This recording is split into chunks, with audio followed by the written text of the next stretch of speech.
The Deathworlders' pride. The galaxy knew them as the only Deathworlders, and they carried that title like a crown upon their heads. For centuries, the Zorath had declared themselves the strongest, the most unbreakable, the most feared race among the stars. Their world was a place of endless storms, oceans that rose in violent tides, and lands where beasts the size of towers prowled each valley. It was a planet that killed the weak before they could even walk, and those who survived carried the mark of that struggle in every breath and every scar. The Galactic Council tolerated their arrogance because there was truth in their claim. No other species had endured a world so cruel and lived to tell the tale. When Zorath warriors entered the council chamber, their presence was enough to quiet the room, and even the most powerful empires chose their words carefully in their company. The Zorath told themselves a story, one they repeated so often it became the foundation of their pride. They were unique. They were unmatched. They were the single reminder to the rest of the galaxy that nature could birth predators among the stars. Their children learned from an early age that no other race understood pain, no other race could stand in the heart of fire and laugh. For generations, no one had challenged that belief, and so the legend grew like iron roots twisting deeper into the ground. But legends do not last forever. One day, a signal echoed across Zorath space. A ship drifted. Near the edge of their patrol lines, scarred from battle and surrounded by silence, Zorath captains gathered their fleets and prepared to board, thinking it would be another broken vessel from a soft race, one they could plunder and discard with ease. The commander of the patrol, a grizzled veteran named Vorak, felt no concern as his cruiser locked onto the human vessel. To him, it was just another lesson, another chance to remind the galaxy who owned the title of Deathworlder. The humans did not resist. Instead, they sent a calm transmission. Their language was rough, unfamiliar, yet carried a strange rhythm that struck the Zorath ears as both harsh and bold.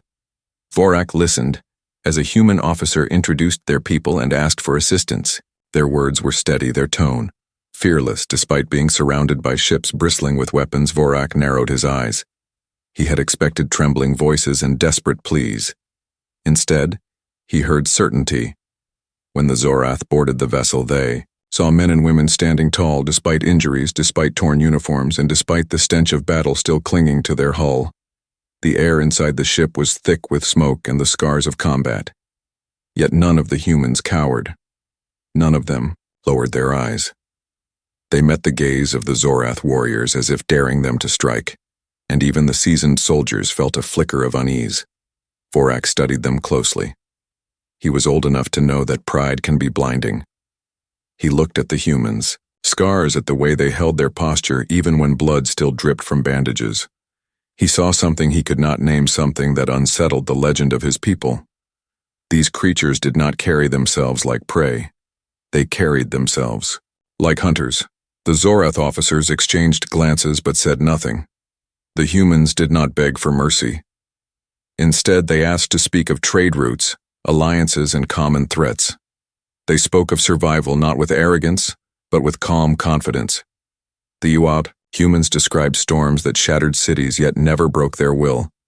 They told of beasts that roamed their homeworld, creatures that would rival the nightmares of Zorath jungles, and yet humans had learned to hunt them and tame the land at.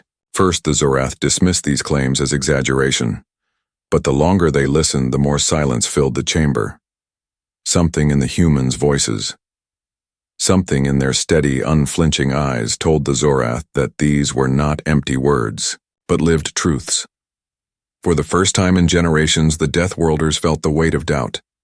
That night, Vorak stood alone at the viewport of his cruiser, staring at the human ship floating quietly among the stars.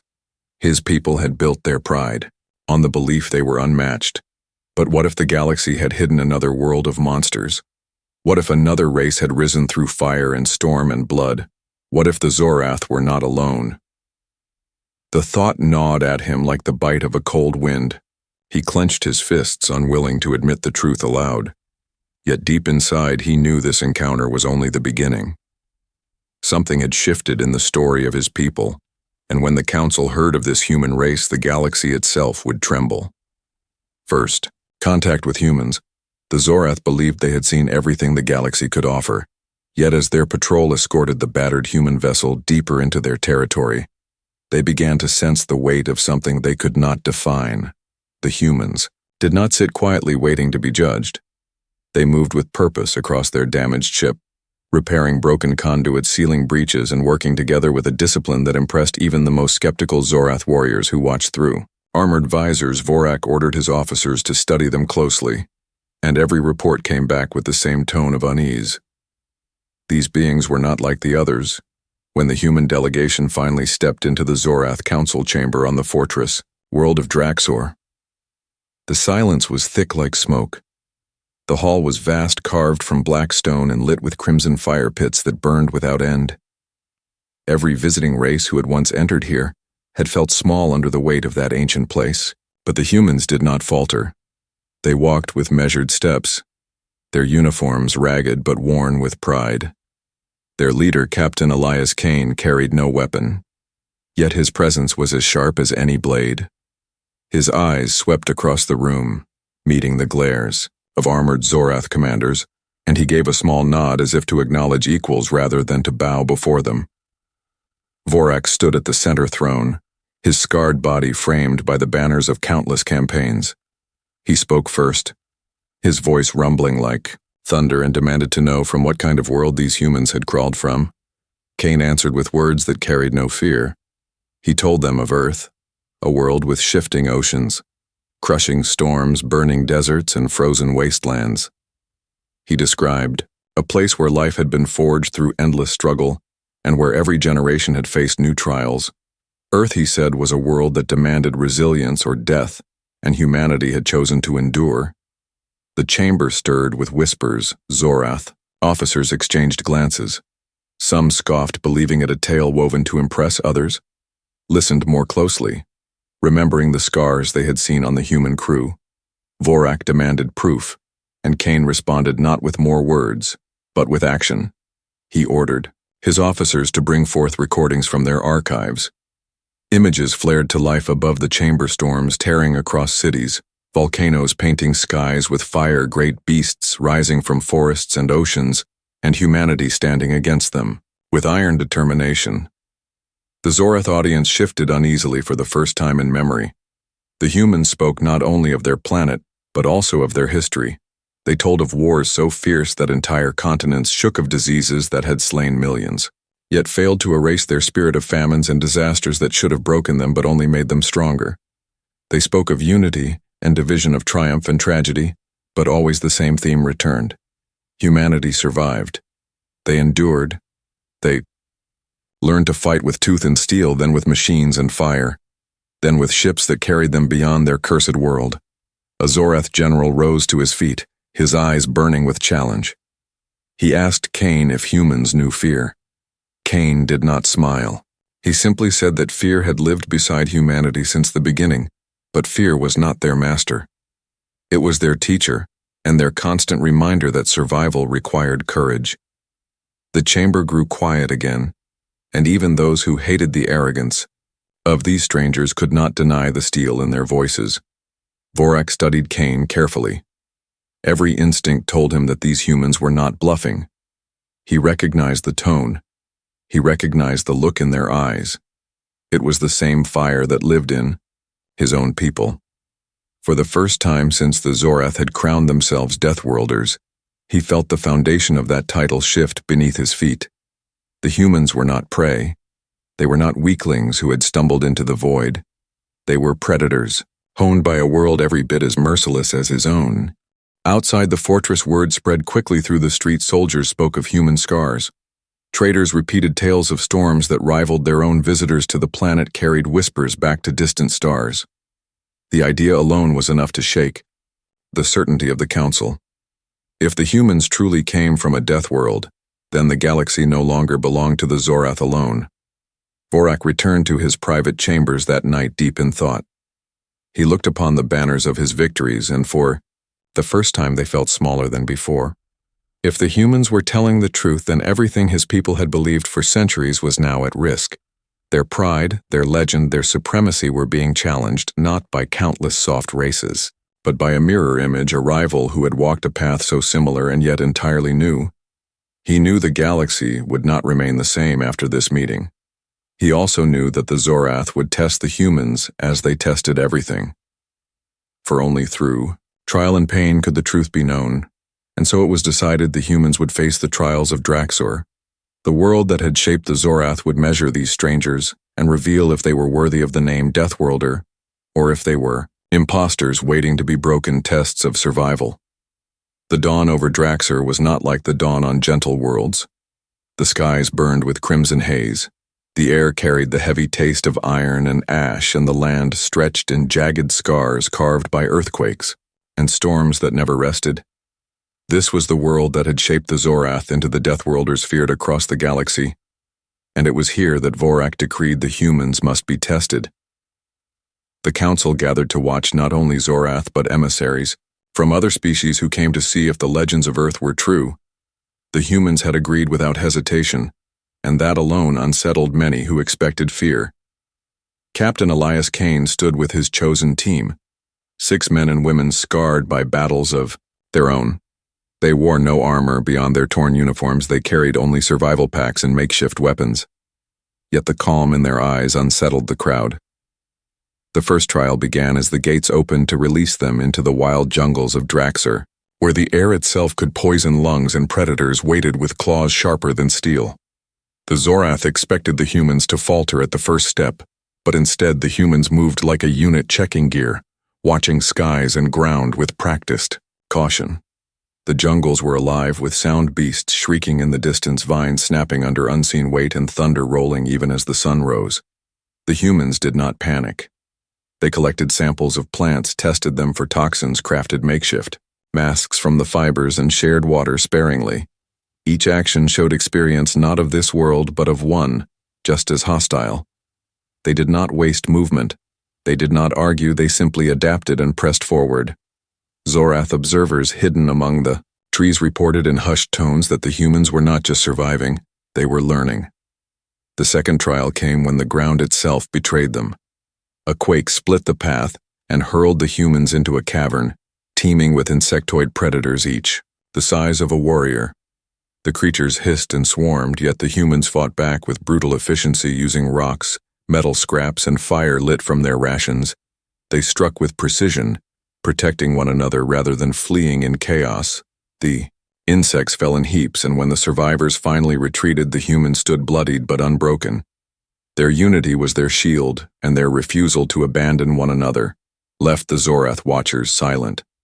By the third day, storms swept across the land. Draxor storms were walls of lightning and rain so fierce it could cut flesh. The humans built shelters from broken trees and stones, positioning them against the wind and covering gaps with animal hides. They huddled together, conserving heat and strength, while the Zorath who watched from fortified shelters wondered how creatures from so far away could instinctively understand the laws of their own death world. When the storms cleared, the humans emerged hungry, weary, yet still alive, with a fire in their eyes.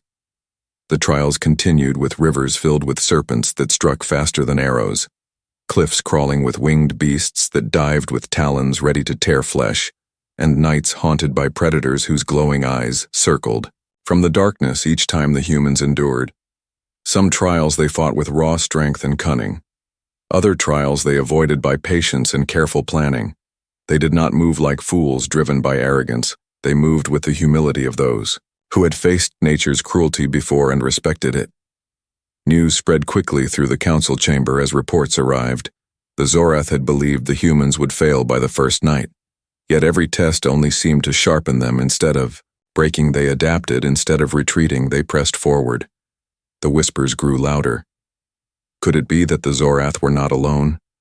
Could it be that these humans carried the same fire, the same scars, the same ruthless will to live that had once made the Zorath proud? On the fifth night, Vorak himself entered the observation post. He watched through the great crystal screen as the humans faced the final challenge. A beast emerged from the jungle larger than any they had faced before. Its body armored, its roar shaking the ground. The humans did not scatter.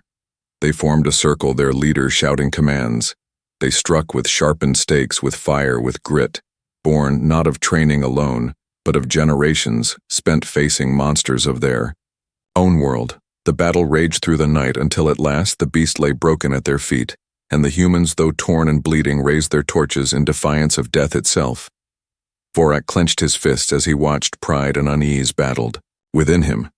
His people had long claimed to be the galaxy's only Deathworlders, yet here before his eyes stood proof that another species had walked through the same furnace of suffering and come out forged in steel.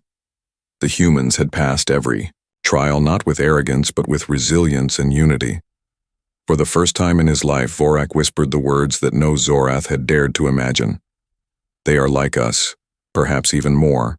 The Council would not remain silent after this revelation. The galaxy would soon learn that the Zorath were no longer alone in their title of Deathworlders, and the humans had carved their names into the legends of survival. The clash of cultures. The trials of Draxer were spoken of across the galaxy within days, and the echoes of human endurance carried like wildfire through every council chamber, trade hall, and soldiers' barracks. The Zorath could not deny what they had seen, for the humans had not only survived the trials, but had faced them with a calm steadiness that mirrored the Zorath spirit itself. This revelation shattered the foundation of a legend that had stood for centuries, and soon debates began to rise not just among the Zorath, but across every world that had once believed in their supremacy. The Council was forced to hold a session unlike any before, where humans and Zorath would stand together to face the truth. The chamber was vast, filled with banners of ancient victories, yet the air crackled with tension as the humans entered. Every eye turned to watch Captain Elias Kane and his crew stride forward, scarred yet proud. Each step they took was measured not out of fear, but out of awareness that the entire galaxy was watching them. The Zorath sat upon their thrones armored, in their pride yet unsettled by the presence of these new arrivals. For the first time they felt as though they looked into a mirror and did not know whether to welcome it or shatter it. Vorak spoke first, demanding to know why the humans had come. So far into the stars, Kane answered simply. He said that humanity sought nothing more than survival exploration, and the chance to share the burdens of existence. He reminded them that Earth was no paradise.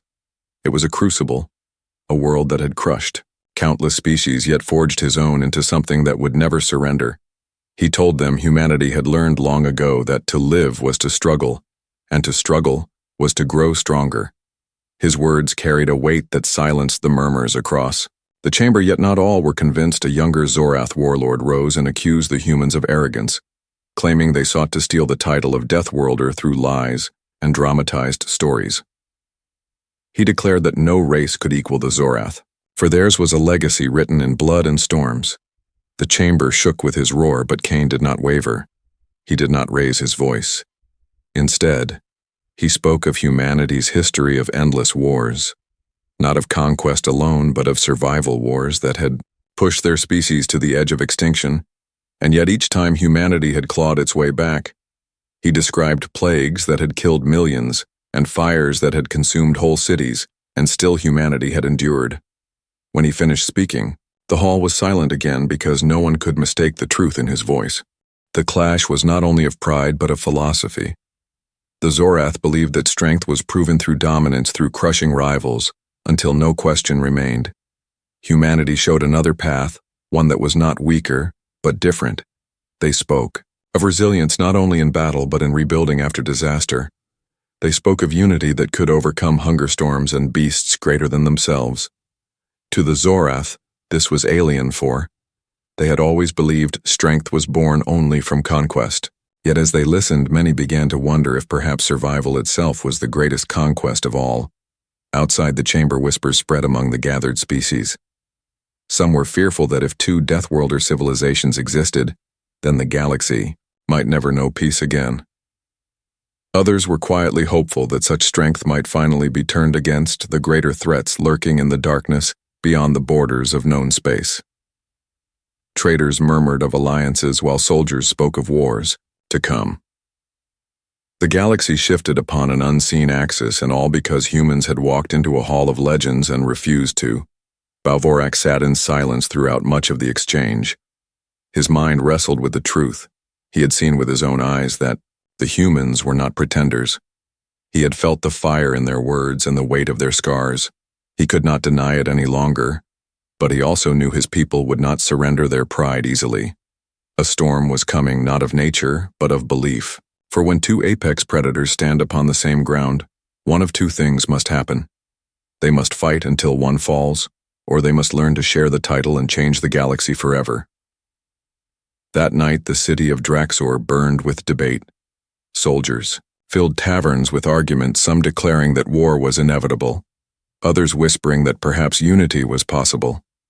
The humans moved among the streets, speaking calmly to those who would listen, telling stories of Earth and of what it meant to endure life and death, hardship and triumph, laughter, even in the shadow of disaster. The Zorath who listened felt both anger and awe, for these humans carried themselves as though suffering was not a curse, but a forge. The council decreed that the question of supremacy could not be left unanswered, and so a challenge was prepared. A duel in the ancient arena where warriors had settled questions of honor for millennia. A Zorath champion would stand against a human, and the galaxy would see who truly held the right to be called Deathworlder. The Deathworld Duel. The arena of Draxor was older than memory, carved into the bones of a mountain, and large enough to hold tens of thousands of roaring voices. The stone walls bore the scars of centuries of combat where champions had fought until only one remained, and every battle was remembered in the blood that stained the earth. When word spread that a human would face a Zorath in the ancient rite of the Deathworld Duel, the galaxy turned its eyes toward that mountain. Tribes sent emissaries, fleets paused their journeys, and even species who had long feared the Zorath came to witness what promised to be a battle written into legend. On the day of the duel, the stands were filled with soldiers, merchants, nobles, and wanderers from across the stars.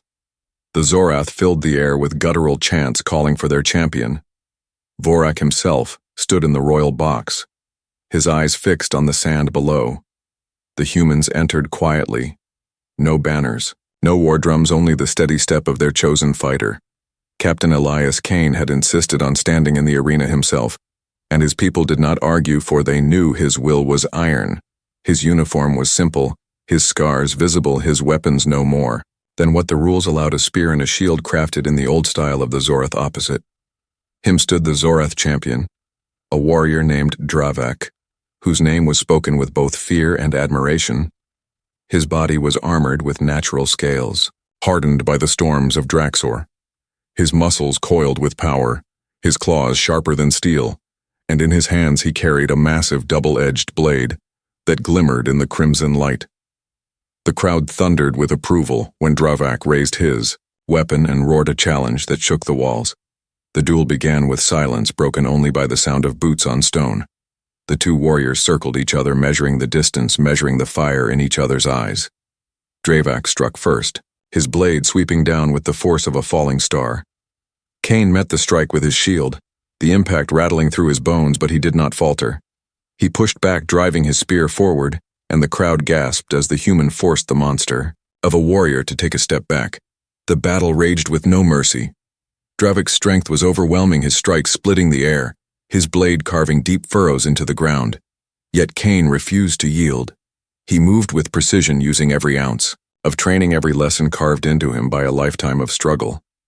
His shield cracked under the weight of each blow, but he shifted his stance, using the broken edges as weapons of their own. When Dravak swung wide, Kane rolled beneath the strike, stabbing his spear into the Zorath's shoulder and drawing the first blood of the duel.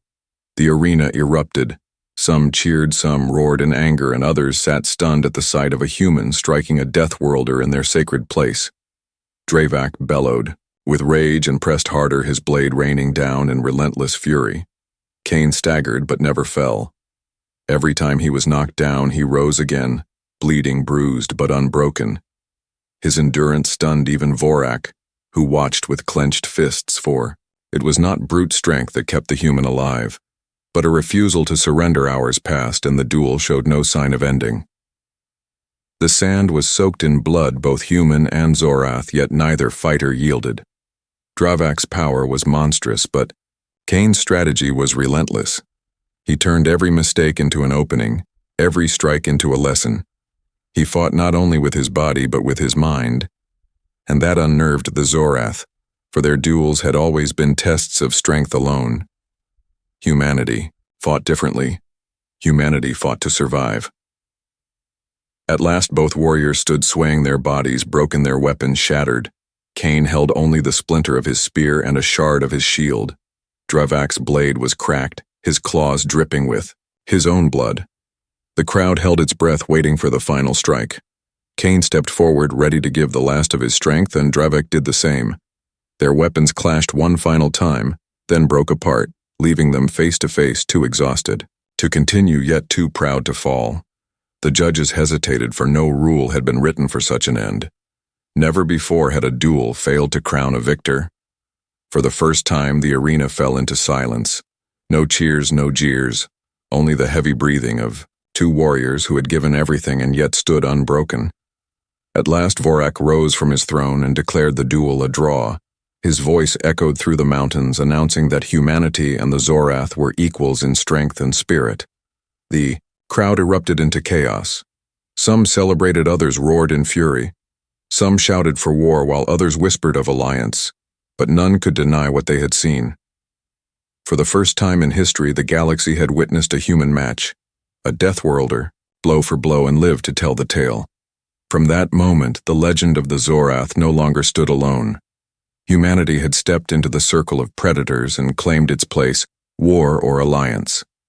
The duel had ended, yet the echoes of that battle refused to fade across the galaxy. In the days that followed, messengers carried tales of the fight to every world and every council chamber. Some spoke of it with awe, others with dread, but none could deny the truth. Humanity had matched the Zorath in the sacred arena, and in doing so had shattered the belief that only one Deathworlder species could exist.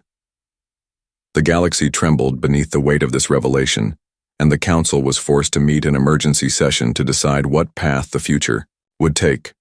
The chamber was filled with voices that clashed like storms. Some called for the destruction of Earth before humanity could grow too strong.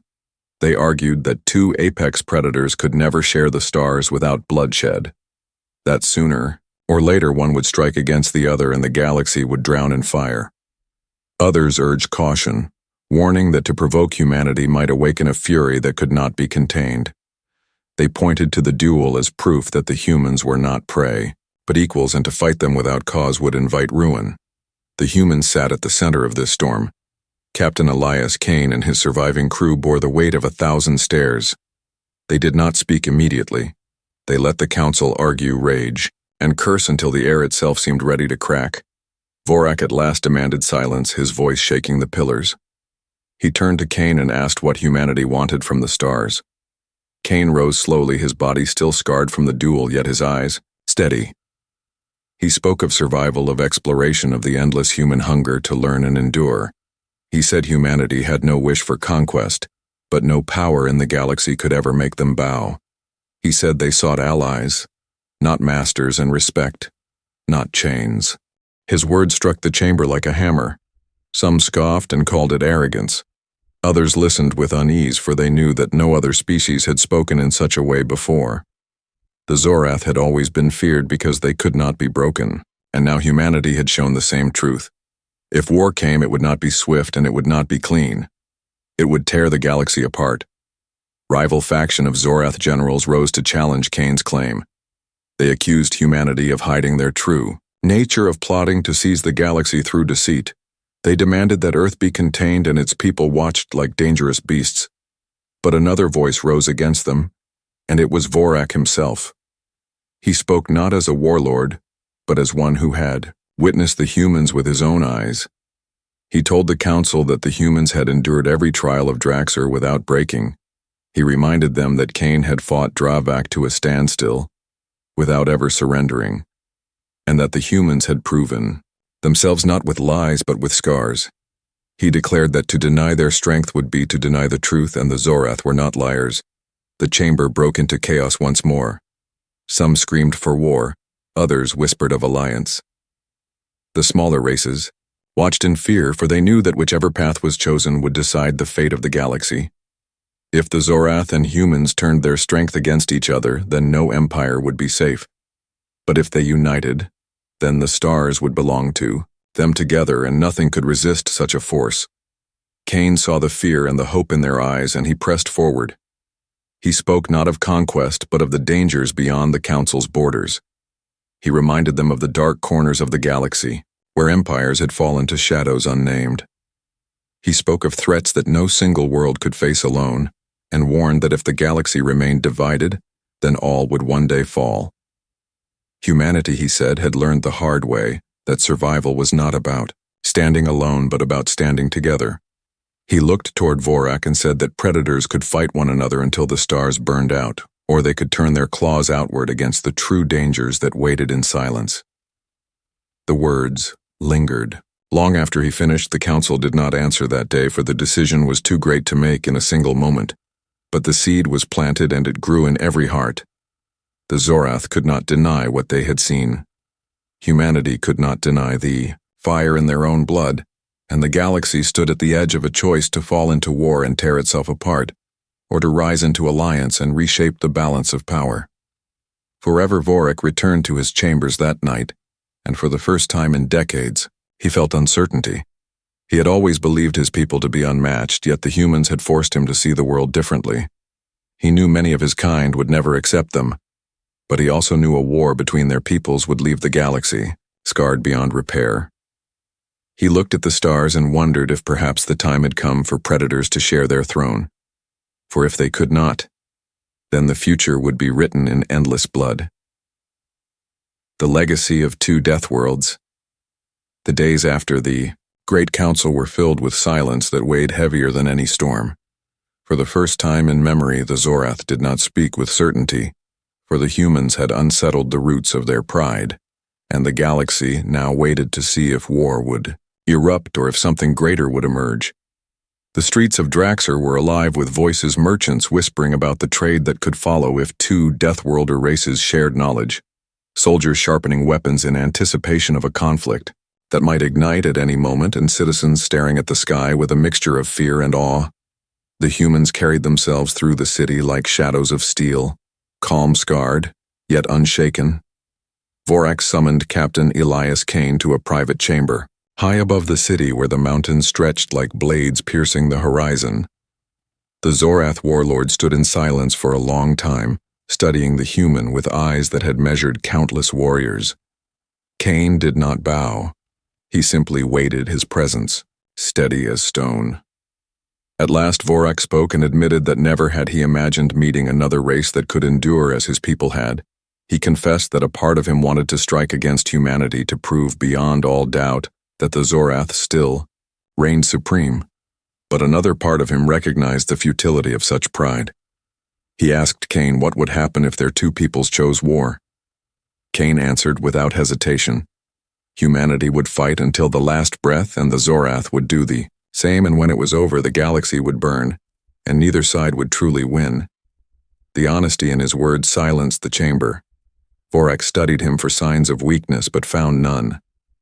Instead, he saw the same fire that lived within his own warriors, and he realized that perhaps the humans were not rivals to be crushed, but mirrors to be respected.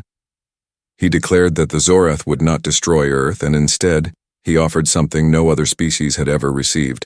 He offered recognition. He said before the stars that humanity would be acknowledged as Deathworlders, equal to the Zorath. The Council was shaken when the declaration was made, but none dared challenge Vorak's voice. The decision spread across the galaxy like fire through dry grass, shaking empires and terrifying smaller races who realized the balance of power had forever changed humanity. And Zorath now stood side by side, not as conqueror and conquered, but as predators who had chosen not to destroy one another, but to stand together. The other council members debated endlessly, fearing what such an alliance could mean. Yet the truth was undeniable. For the first time, the galaxy had two Deathworlder civilizations. The alliance was not one of softness or blind trust. It was an alliance forged in respect and the knowledge that each species had faced the wrath of nature and survived. Kane and Vorak stood together before the council, declaring that their worlds would share not dominion, but strength. They would train beside one another, hunt beside one another, and when greater threats rose from the unknown edges of the stars, they would stand as a wall of iron against them. The smaller races listened with a mixture of dread and hope. Some feared that humanity and the Zorath would one day turn their combined strength upon them. Others believed that perhaps this was the dawn of a new age, where the galaxy would be shielded by predators rather than ruled by them. As years passed, the legend of that day only grew. Humanity did not lose its hunger to explore, and the Zorath did not lose their pride. But together they began to reshape the very fabric of galactic politics. The memory of the duel was carved into the arena walls where visitors from across the stars would gaze upon the place where two Deathworlders had stood unbroken. The council chambers echoed with the weight of new laws forged by the presence of predators who understood survival better than anyone else. And in every corner of the galaxy, whispers carried the same truth. The galaxy was no longer ruled by one Deathworlder species. It now lived in the shadow and protection of two on Earth. Children grew hearing tales of the Zorath, and on Draxor, young warriors trained while repeating stories of humans who had fought storms and monsters and endured. Each people looked upon the other with caution, but also with a bond born of fire and scars. The galaxy waited uneasily, wondering if the alliance would one day fracture into war, but for the moment it held strong, and that strength was enough to make even the darkest corners of space hesitate. Vorak and Kane stood together one final time upon the balcony of the council fortress. Staring at the endless stars, Vorak spoke of how the galaxy would never accept them easily, and Kane agreed, but he also said that humanity had never sought acceptance, only survival. Together they watched the horizon burn with light, and in that moment, both knew they had changed the future forever. Two Deathworlds, two legacies now bound together by respect and by fire, and the galaxy would never again be the same. The legacy of two Deathworlds. The galaxy held its breath as the decision of the Zorath spread through every council and every star system. Some feared the alliance, others whispered of hope, but none could deny the truth. The age of one Deathworlder was over, and the age of two had begun. The humans had proven themselves through blood, fire, and unbreakable spirit, and now their name was spoken with both fear and respect across the stars. Captain Elias Kane returned to the arena where the duel had taken place and stood upon the scarred ground, staring at the stains of battle. The silence of that place carried the weight of what had been achieved. No longer was it only the Zorath who claimed survival above all. Humanity had joined them, and together they had rewritten the story of the galaxy. Kane knew that history would speak of this moment for generations to come, not as a time of destruction, but as the birth of something greater. Vorak met him there. The proud warlord, who had once seen humanity as prey, now stood beside him as an equal. He admitted that the Zorath had lived for centuries in the certainty of their legend, but the humans had forced them to see beyond their pride. He said that perhaps the strength of predators was not measured by how many they could kill, but by whether they could recognize another predator and choose not to destroy. Kane listened and gave no speech in return. He only nodded, for words were no longer needed between them. Together they faced the council and declared that the future would not be written in endless war but in shared survival. They did not promise peace, for they both knew predators were born in fire and could never be tamed, but they promised that when greater threats rose from the edges of the galaxy, when darkness came to consume the stars, humanity and the Zorath would stand shoulder to shoulder and face it with claws and steel and the will to endure. The chamber trembled with the weight of those words, and the galaxy itself seemed to shift upon a new foundation. On Earth, stories of the Zorath spread through schools and cities where children dreamed of the stars and the fierce allies who now walked beside them. On Draxor, young warriors learned of the humans who had tamed storms and beasts as fearsome as their own, and they spoke of them not as weaklings but as brothers in struggle. The bond between their peoples was fragile, yet it was real, forged not by treaties of convenience, but by scars that could never be erased in time. The legend of two Deathworlds became a warning and a promise to all who sought power. It was said that to face one was to face doom, but to face both was to challenge death itself. Empires that once schemed in secret now thought twice before stirring conflict. Traders who once feared raids now saw opportunity in new routes, protected by two predators standing guard. And in the shadows of distant galaxies, whispers rose of darker forces, watching, waiting, measuring the strength of this new alliance. Borak and Kane stood upon the balcony of the council fortress one last time, staring at the sea of stars stretched endless before them. The Zorath warlord spoke quietly, saying that the galaxy would test them again, and again Kane replied that humanity had never feared the test for survival was their oldest companion. The two leaders stood in silence, then side by side, and in that silence was a truth unspoken, yet undeniable. The galaxy was forever changed, the age of two death worlds had begun and nothing would ever be the same again, the end.